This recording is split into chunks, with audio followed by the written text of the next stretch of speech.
talk about 8 well-known stages of lifespan development. Here to assist me today is our friend Sophia. Hello, Sophia. Hello, Phillis. Thank you for having me on. Of course. Sophia is going to briefly tell us about different aspects of her life, while I correlate them with Erik Erikson's developmental stages to help you understand them a bit easier. Sound good to you? Absolutely. All right, well, our first stage is trust versus mistrust, which occurs within the first year of life. Why don't you tell us a little about the first year of your life? Sure. Well, here I am as an infant. Cute, huh? Mm-hmm.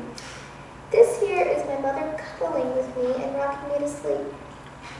She always told me that was one of her most favorite things to do. Here she is feeding me, and here keeping me clean by giving me a bath. This last picture I just felt showed exactly how my mother treated me throughout this time of my life. Always so loving and caring. Well, as you can see, throughout her infancy, her mother showed a tremendous amount of love towards her.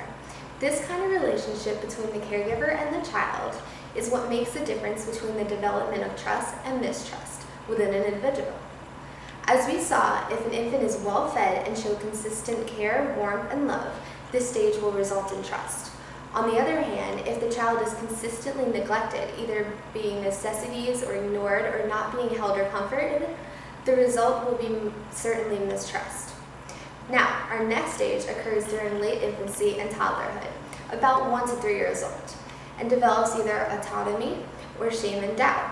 Why don't you go ahead and continue with your story? Okay. Well, here's a picture of me and my parents within the months of first walking.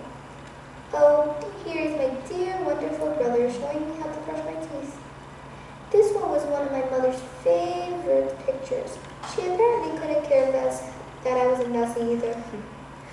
Oh, potty training. Apparently that was not the easiest time for me or my mother, but she always was a very encourager through it. In this stage, autonomy develops as the child's motor skills and mental capacities grow. The key to successfully leaving this stage with independence and a sense of self is support, patience, guidance, and encouragement from the caregiver. Our next stage occurs during the preschool years and develops either initiative or guilt. Sophia, go ahead. Preschool. At this time I was very independent and entering the world. Here is a picture of me and one of my best friends in preschool. Very different social world than at home, but I learned to make friends. I was very curious when I was younger, and I loved to explore outside. It made me feel older. And the next picture, I believe, shows one of my favorite things to do. Yep, dressing up. I love pretending to be an adult. Speaking of pretending to be an adult, I love to try and help out around the house. Although I used to do a terrible job, my parents always rewarded me for it. Well, I don't think I could have said it any better. In this stage, children learn to discover, use their imagination, and take initiative. The key in this stage is to not push a child or make them feel anxious, but let them feel responsible. Otherwise, they will end up with guilt and a low self-esteem. They need to learn how to fall and get back up again. Our next stage is industry versus inferiority. Why don't you tell us a little about your elementary school years? Well, here I am with one of my friends doing some homework. I was always a confident writer. Cooking. I absolutely loved cooking. Still do. I always found it fun to take the ingredients in a recipe and somehow make something out of it. My mom always told me I was a very good cook. And here, can you tell I like math? This was one area where I always felt a little inferior. But with the right help, I did pass and get through it. You bring up very key aspects of this stage. You felt confident in writing and in cooking, but in math, somewhat inferior. See, in this stage, children focus on intellect and how things are made, which is the industry end of it.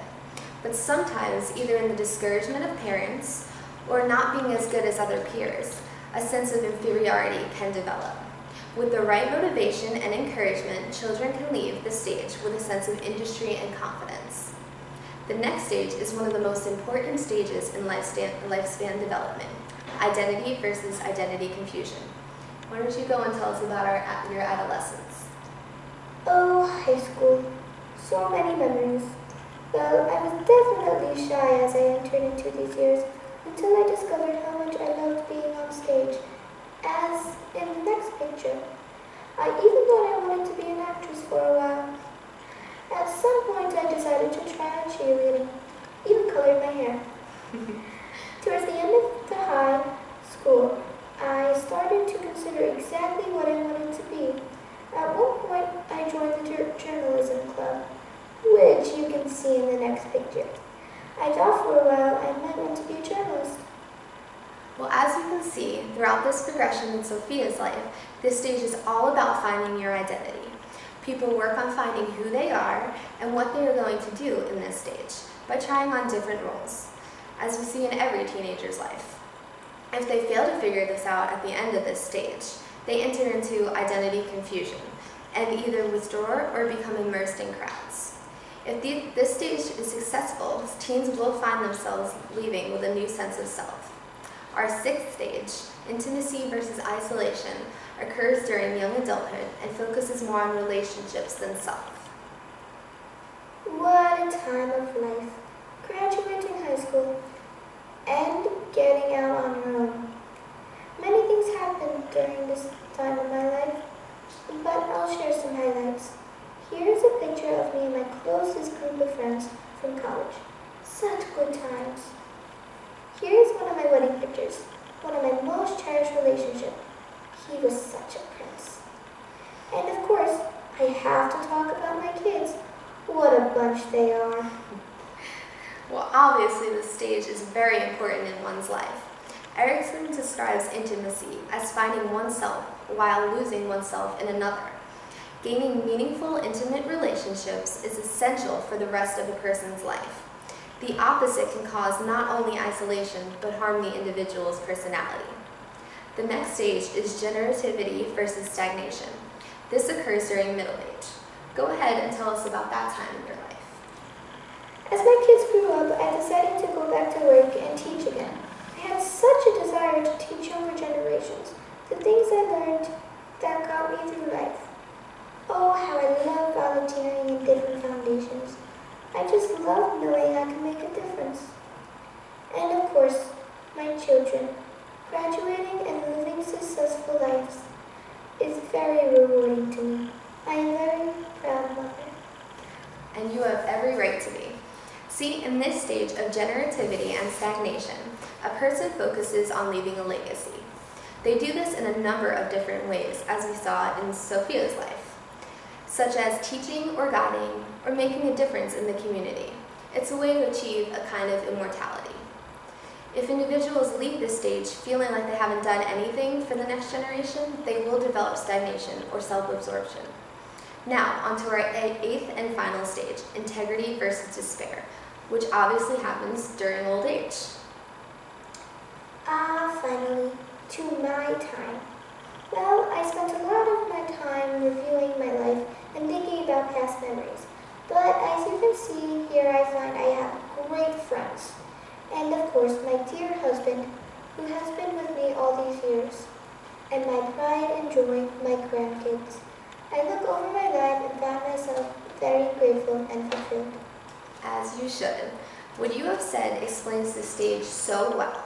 It is focused on reviewing one's life and either turns out as positive or negative reflection, making a difference between feeling integrity for your life or despair. Well, that is it for today's show.